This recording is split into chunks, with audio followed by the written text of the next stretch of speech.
Eu prefiro uma imprensa sem governo do que um governo sem imprensa. A frase de Thomas Jefferson, um dos pais fundadores dos Estados Unidos, é antiga, mas ainda está bem longe de ser assimilada aqui no Brasil.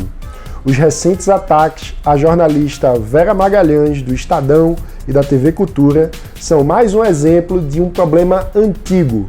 O Brasil ainda não sabe conviver com a liberdade de imprensa e de expressão. Isso faz muito mal à nossa democracia. Como devemos lidar com isso?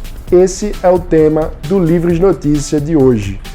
Ficou curioso? Então já deixa o seu like, faz sua inscrição e ativa o sininho para não perder as notificações, porque de segunda a sexta-feira tem um vídeo novo para você, trazendo os principais destaques do dia para quem defende a liberdade por inteiro.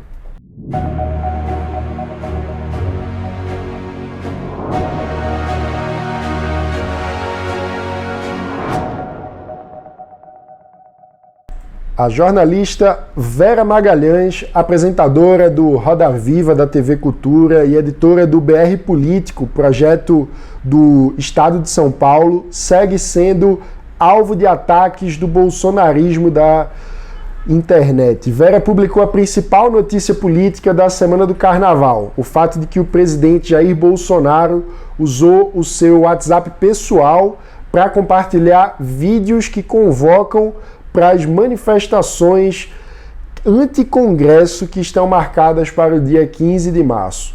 Desde então, a milícia bolsonarista nas redes sociais está atacando a jornalista Vera Magalhães com mentiras e ofensas de todo tipo, que incluem até mesmo ameaças ao filho dela, que tem apenas 11 anos de idade.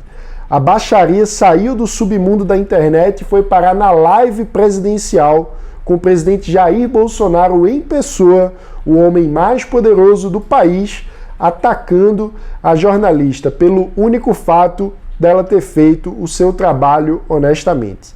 Ontem também veio a público o uso de computadores da Serpro, uma empresa estatal de dados, em horário de expediente para fazer alterações maldosas no verbete da jornalista Vera Magalhães na Wikipedia. É a utilização da estrutura do Estado para perseguir uma jornalista que incomoda o presidente da República. Além de registrar aqui, claro, a nossa total solidariedade à Vera, esse caso também exige uma reflexão sobre a liberdade de imprensa no Brasil. Afinal de contas, não existe democracia liberal sem imprensa livre e profissional. Thomas Jefferson já ensinava que em democracias a base dos nossos governos é a opinião do povo, a opinião pública. Então, o primeiro objetivo de uma democracia deve ser manter a opinião pública exata, bem informada. As pessoas precisam saber o que está acontecendo e quais são as práticas dos poderosos. Por isso mesmo, Jefferson dizia que não hesitaria um só momento em preferir jornais sem governo a um governo sem jornais. É claro que a imprensa não é perfeita. A gente sabe que, como todas as outras profissões, o jornalismo é exercido por seres humanos passíveis de erros e também passíveis de interesses.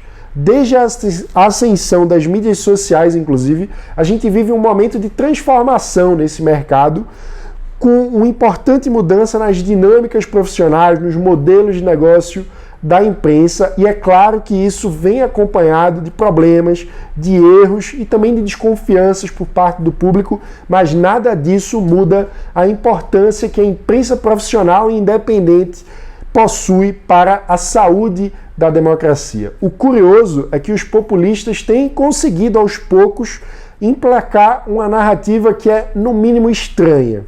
A grande imprensa teria interesses escusos de manipular a população e a opinião pública, mas a imprensa governista, veja só, que vive do dinheiro do governo, dos satélites do governo, teria interesse legítimo de informar as pessoas. É simplesmente risível. A imprensa governista é paraestatal. Ela existe para defender os interesses dos governantes de plantão, dos poderosos de ocasião. Foi assim durante o petismo, com a blogosfera petista, é assim hoje com o bolsonarismo e sua rede de apoiadores. Por outro lado, mesmo com todos os erros, a imprensa profissional existe para informar. Ela só ganha dinheiro se tiver audiência, e só tem audiência se tiver credibilidade e nos convencer a assisti-la. O maior incentivo da imprensa profissional é, portanto, pela sua credibilidade. E a melhor forma de melhorar esse serviço é, sem dúvida alguma, com mais competição. É com concorrência e liberdade, não com ataques e ameaças. Vale lembrar que todos os defeitos, mesmo com todos os defeitos, foi graças à imprensa profissional que os crimes do PT, inclusive, foram descobertos, inclusive pelos próprios bolsonaristas. Foi, por exemplo, a Renata Lopretti, na Folha de São Paulo, em 2006, quem noticiou o Mensalão. Foi o jornal Estado de São Paulo, onde trabalha a jornalista Vera Magalhães, que denunciou o Petrolão. Lá atrás foi a Veja que trouxe a público os crimes cometidos pelo então presidente Fernando Collor. Enfim, você tem todo o direito de não gostar de um jornalista específico ou de um veículo de imprensa. Você não é obrigado a assistir nenhum jornal, muito menos a assinar alguma publicação, mas não pode ignorar o fato de que o Brasil estaria muito pior se eles não existissem. E também nós podemos afirmar, sem nenhum medo de errar, que o Brasil só será melhor, só será uma democracia mais vibrante, com mais liberdade de imprensa.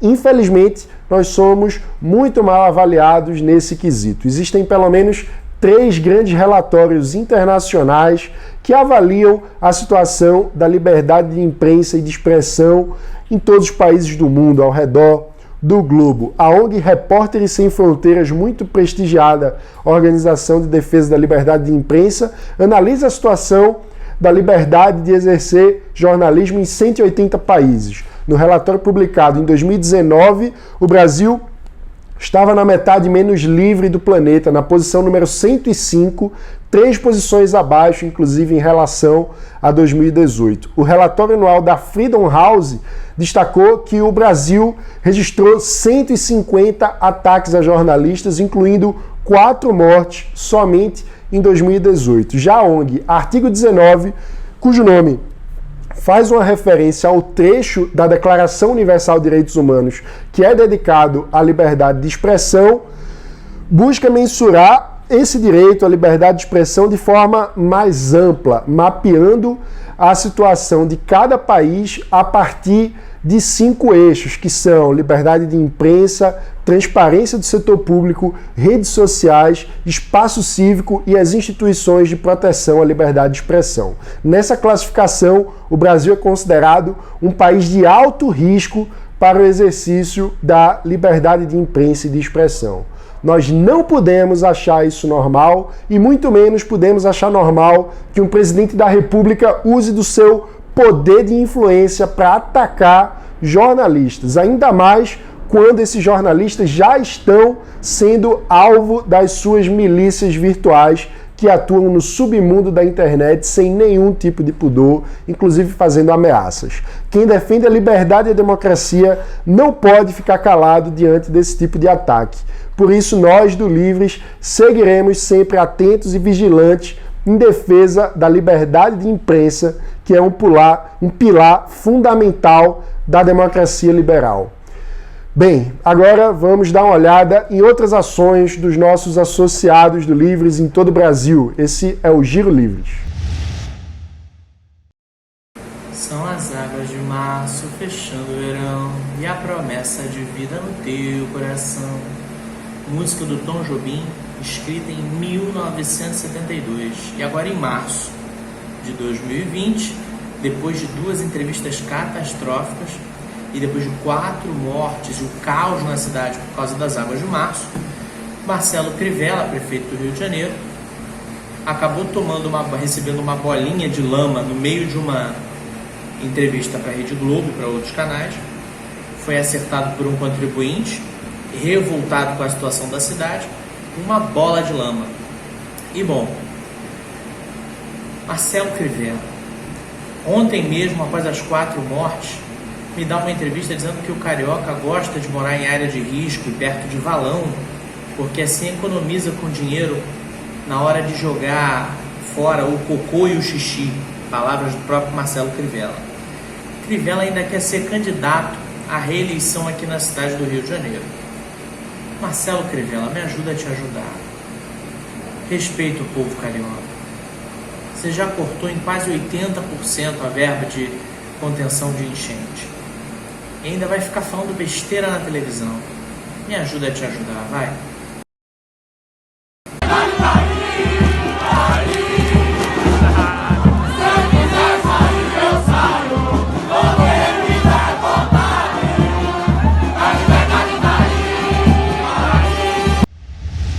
Você também pode se tornar um associado do Livres através do nosso site em www.eusolivres.org/participe.